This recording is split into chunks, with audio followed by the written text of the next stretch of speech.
بسم اللہ الرحمن الرحیم الحمد للہ رب العالمین اشہد ان لا الہ الا اللہ وحدہ لا شریک لہ واشہد ان سیدنا ومولانا محمدا عبدہ ورسولہ اما بعد فاعوذ باللہ من الشیطان الرجیم بسم اللہ الرحمن الرحیم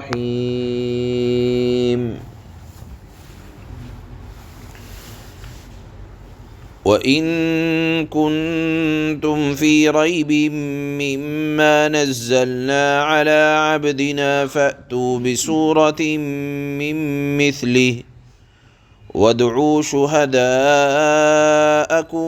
مِّن دُونِ اللَّهِ إِن كُنتُمْ صَادِقِينَ فَإِن لَّمْ تَفْعَلُوا وَلَن تَفْعَلُوا فَاتَّقُوا النَّارَ الَّتِي وَقُودُهَا النَّاسُ وَالْحِجَارَةُ أُعِدَّتْ لِلْكَافِرِينَ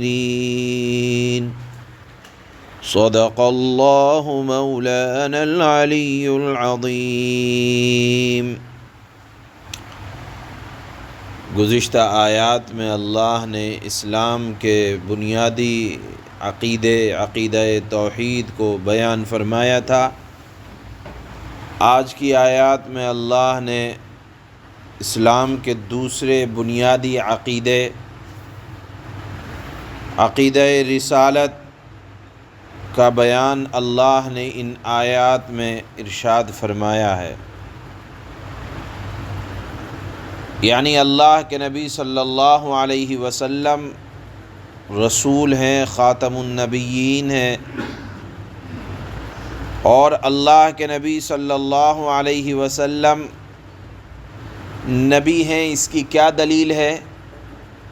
جس طرح اللہ نے عقیدہ توحید کو بیان کیا، اس کی دلیل دی اور 5 دلیلیں دیں، اسی طرح اللہ کے نبی صلی اللہ علیہ وسلم نبی ہیں، نبی آخر الزماں ہیں، قیامت تک کے لیے نبی ہیں۔ اس کی کوئی نہ کوئی دلیل تو ہونی چاہیے۔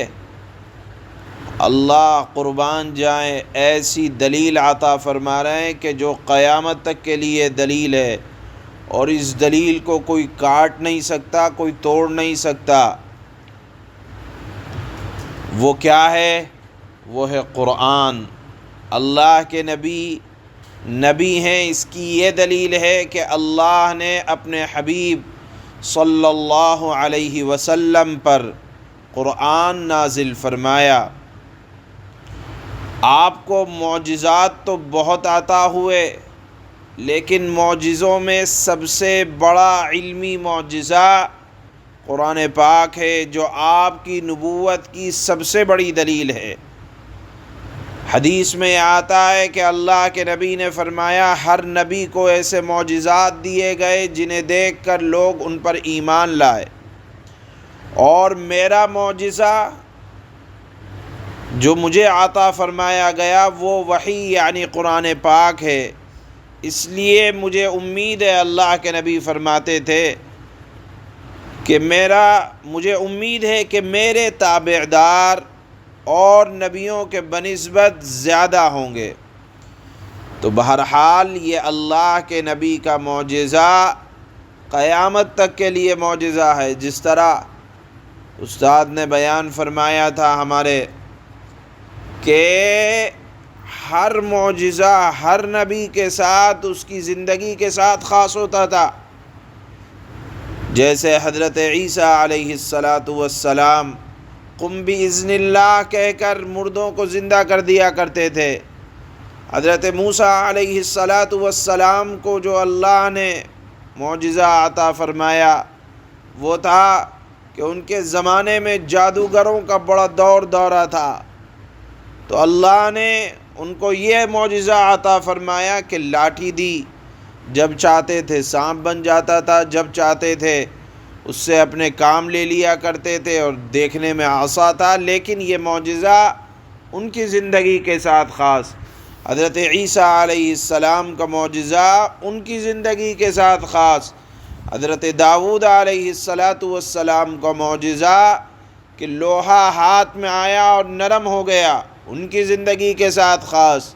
اور آپ لیں حضرت سلیمان علیہ السلام کی حکومت جو معجزے کے طور پر اللہ نے جنات اور انسانوں پر دی، وہ ان کی زندگی کے ساتھ خاص۔ لیکن اللہ نے اپنے حبیب صلی اللہ علیہ وسلم کو جو معجزہ عطا فرمایا وہ صرف آپ کی زندگی کے ساتھ خاص نہیں تھا، بلکہ قرآن کے طور پر جو معجزہ اللہ نے اپنے حبیب کو عطا فرمایا وہ آپ کی زندگی کے بعد بھی معجزہ ہے، قیامت تک کے لیے معجزہ ہے۔ کس اعتبار سے معجزہ ہے کہ دنیا لکھنے پڑھنے والے لوگوں نے ہر طرح کی کتابیں بنا دیں، لیکن اگر کوئی مثال کے طور پر بھی نہ پیش کر سکا تو وہ یہ قرآن ہے، جس کا چیلنج اللہ نے آج کی ان آیات میں ارشاد فرمایا ہے۔ اہل مکہ، اہل عرب یہ کہا کرتے تھے کہ یہ تو شاعر ہیں، یہ تو کاہن ہیں، جس طرح اور مصنفین اور لوگ بنا بنا کر باتیں پیش کرتے ہیں، یہ محمد صلی اللہ علیہ وسلم بھی بنا کر اپنی طرف سے پیش کر دیتے ہیں۔ اللہ نے فرمایا وَإِن كُنتُمْ فِي رَيْبٍ مِّمَّا نَزَّلْنَا عَلَىٰ عَبْدِنَا، یعنی اس کلام پاک کے بارے میں، اللہ کے کلام ہونے کے بارے میں ذرہ برابر کوئی شک ہو، اول تو شک کی گنجائش نہیں کہ اللہ نے شروع میں فرما دیا ذَلِكَ الْكِتَابُ لَا رَيْبَ فِيهِ، یہ ایک ایسی کتاب ہے جس میں کوئی شک نہیں۔ لیکن اگر تم اپنے قصور فہم، ناسمجھی کی وجہ سے شک کرنے لگو کہ یہ حضرت محمد صلی اللہ علیہ وسلم نے لائے ہیں، یا ہٹ دھرمی ماننا ہی نہیں ہے، تو اگر تمہیں کسی ہٹ دھرمی کی وجہ سے یا کم فہمی کی وجہ سے، ناسمجھی کی وجہ سے کوئی شک اور تردد میں پڑ گئے ہو تو فَأْتُوا بِسُورَةٍ مِّن مِّثْلِهِ، تم اس جیسی چھوٹی سی صورت لا کر تو بتاؤ۔ کیوں کہا یہ چیلنج؟ کہ تمہیں اپنی زبان پر بڑا ناز ہے، تم ایک ایک مجلس کے اندر ہزاروں اشعار برجستہ سنا دیا کرتے ہو، اور تمہیں اپنے عرب ہونے پر، اپنے اہل زبان ہونے پر بڑا غرور ہے، تو فَأْتُوا بِسُورَةٍ مِّن مِّثْلِهِ، لے آؤ یہ ایک چھوٹی سی صورت لے آؤ، اور تم بھی تو اسی خاندان کے ایک فرد ہو جس خاندان کے فرد نبی امی صلی اللہ علیہ وسلم ہیں۔ اور تو اور اللہ نے فرمایا اگر یہ کام تم تنہا نہیں کر سکتے تو وَادْعُوا شُهَدَاءَكُم مِّن دُونِ اللَّهِ، اپنے اپنے حمایتیوں کو بلا لو جو خدا سے الگ ہیں۔ اگر تم یہ کام کر سکتے ہو، اگر تم سچے ہو تو یہ کام کر کے دیکھ لو۔ یعنی یہ ہر زمانے کے لوگوں کو اللہ نے یہ چیلنج دیا، یہ خاص نہیں ہے صرف مکہ والوں کے ساتھ، بلکہ قیامت تک کے لیے ساری دنیا کے بڑے بڑے اہل دماغ بھی اگر جمع ہو جائیں اور ان جیسے اور ہزاروں لوگ جمع ہو جائیں جن کو اپنی عقل پر بڑا ناز ہے، اللہ نے فرمایا فَإِن لَّمْ تَفْعَلُوا، پہلے ہی اللہ کہہ رہا ہے کہ اگر یہ تم یہ کام نہ کر سکو، اور وَلَن تَفْعَلُوا، یہ بات اللہ کہتا ہے کہ ہرگز نہیں کر سکتے۔ کیوں نہیں کر سکتے؟ اس لیے کہ یہ کلام الملوک کی ملوک الکلام، بادشاہوں سے بڑھ کر یہ بادشاہ کا کلام ہے، اس کا نہ نظیر ہے نہ مثل ہے، یہ بے مثال ہے۔ اور پھر اللہ نے فرمایا وَلَن تَفْعَلُوا، ساری دنیا کے لیے اللہ نے چیلنج کر دیا کہ نہیں لا سکتے، اور یہ چیلنج صرف 100-200 سال کے لیے نہیں بلکہ ہزاروں سال کے لیے ہے، قیامت تک کے لیے ہے۔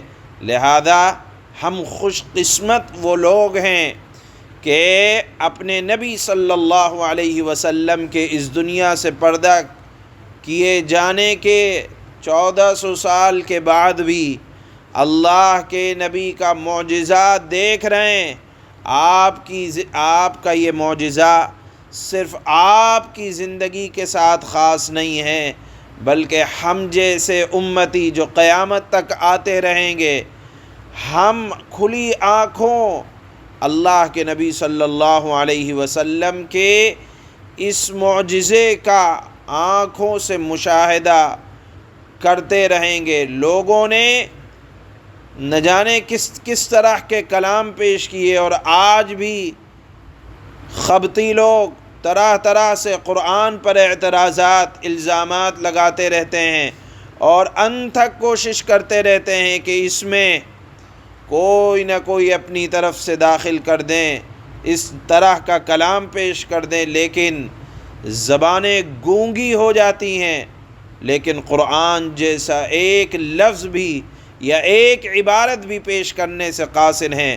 اللہ نے قرآن کے اندر ایسی فصاحت، بلاغت رکھی ہے، پھر کلام کی ترتیب، الفاظ کی بندش اور عبارت ایسی رکھی ہے کہ پڑھ رہا ہے تو پڑھتا چلا جا رہا ہے، اور معانی کے اندر ایسی نورانیت اور ایسی پاکیزگی رکھی ہے کہ پڑھے اگر کوئی پڑھنے والا تو سما بن جاتا ہے۔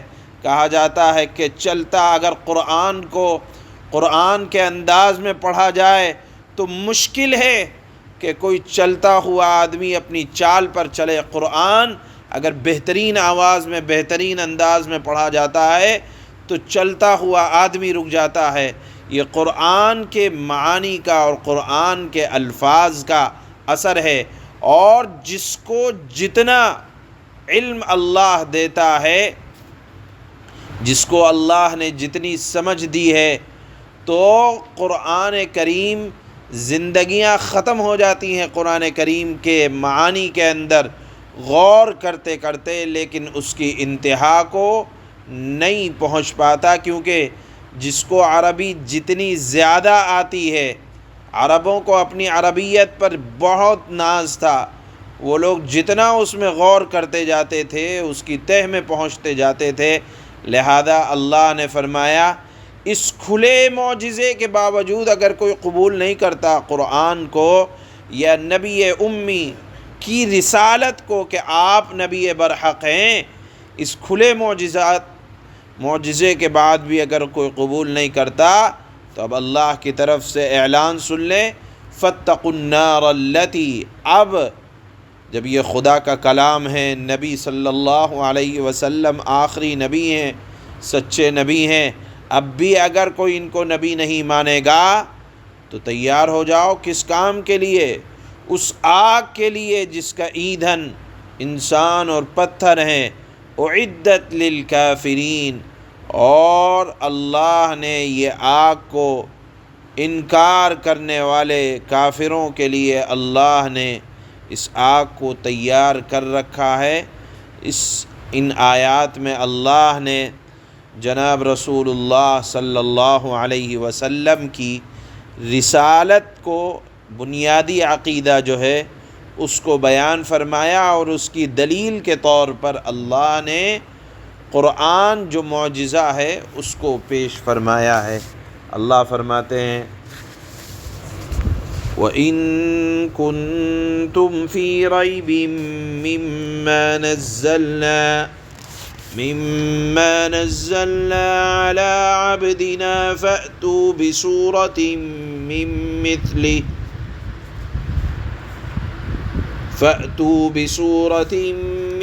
مثله وادعوا شهداءكم من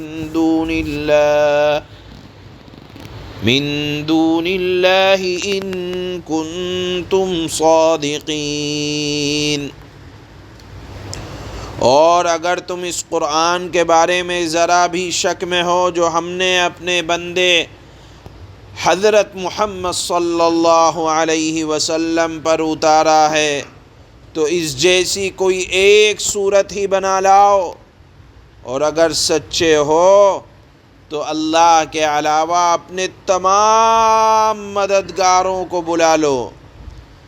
لکھا ہے لکھنے والوں نے کہ جس کو عربیت یا جتنی زیادہ اپنی بلاغت پر ناز ہوتا ہے اور وہ جتنے قرآن کریم کے الفاظ میں غور کرتا ہے، غور کرنے والا چاہے اللہ کا نافرمان ہی کیوں نہ ہو، قرآن اپنے معانی کے اعتبار سے اثر ضرور چھوڑتا ہے اور اپنا رعب ضرور ڈالتا ہے۔ اس لیے جو بات قرآن کریم کے ذریعے سے کی جاتی ہے اس کے اندر رعب ہوتا ہے، اور یہ رعب میرا یا آپ کا دیا ہوا نہیں ہے، یہ رعب اللہ کا دیا ہوا ہے۔ اس لیے لوگ ہمت ہی نہیں کر پاتے، جو ہمت کرتے ہیں تو اپنے منہ کی کھاتے ہیں۔ اللہ نے فرمایا کہ اس جیسی کوئی ایک صورت ہی بنا لاؤ، اور اگر سچے ہو تو اللہ کے علاوہ اپنے تمام مددگاروں کو بلا لو۔ فَإِن لَّمْ تَفْعَلُوا وَلَن تَفْعَلُوا فَاتَّقُوا النَّارَ الَّتِي وَقُودُهَا النَّاسُ وَالْحِجَارَةُ۔ قرآن کے الفاظ اور معانی کا اثر یہ ہے کہ جو جتنا پڑھتا ہے اتنا نہ تو اس کے الفاظ پرانے ہوتے، نہ اس کے معانی پرانے ہوتے، اور جو جتنا پڑھتا ہے اتنا اس کے معانی اس کے دل پر اللہ کھولتے ہیں، اتنا پڑھنے کو دل چاہتا ہے۔ دنیا میں چند چیزیں اللہ نے ایسی بنائی ہیں کہ ان کے دیکھنے سے کبھی دل نہیں بڑھتا۔ ایک تو قرآن ہے، ایک کعبۃ اللہ ہے، ایک پانی ہے، ایک آسمان ہے۔ یہ وہ چیزیں ہیں، پانی ہم بار بار پیتے ہیں، کبھی یہ نہیں کہتے کہ اب پیٹ بھر گیا۔ آسمان برابر دیکھتے رہتے ہیں، کبھی نہیں کہتے کہ آنکھیں تھک گئیں۔ کعبے کو جتنا دیکھو نورانیت آنکھوں میں اضافہ ہوتا ہے، دل نہیں چاہتا کہ ہٹا لیں۔ اسی طرح قرآن، اس کو دیکھتے ہیں، پڑھتے ہیں، لیکن ایسا کبھی نہیں چاہتا کہ اب ہو گیا۔ یہ قرآن کے الفاظ کی اور معانی کی تاثیر ہے۔ اللہ فرماتے ہیں فَإِن لَّمْ تَفْعَلُوا وَلَن تَفْعَلُوا فَاتَّقُوا النَّارَ الَّتِي وَقُودُهَا النَّاسُ وَالْحِجَارَةُ۔ پھر بھی اگر تم یہ کام نہ کر سکو، اور اللہ دعوے کے ساتھ کہتا ہے یقیناً نہیں کر سکو گے کہ قرآن کی ایک چھوٹی سی صورت پیش کر دو، تو اب کیا کرو؟ جب نہیں کر سکتے تو ڈرو اس آگ سے جس کا ایندھن انسان اور پتھر ہوں گے۔ وہ آگ کافروں کے لیے تیار کی گئی ہے۔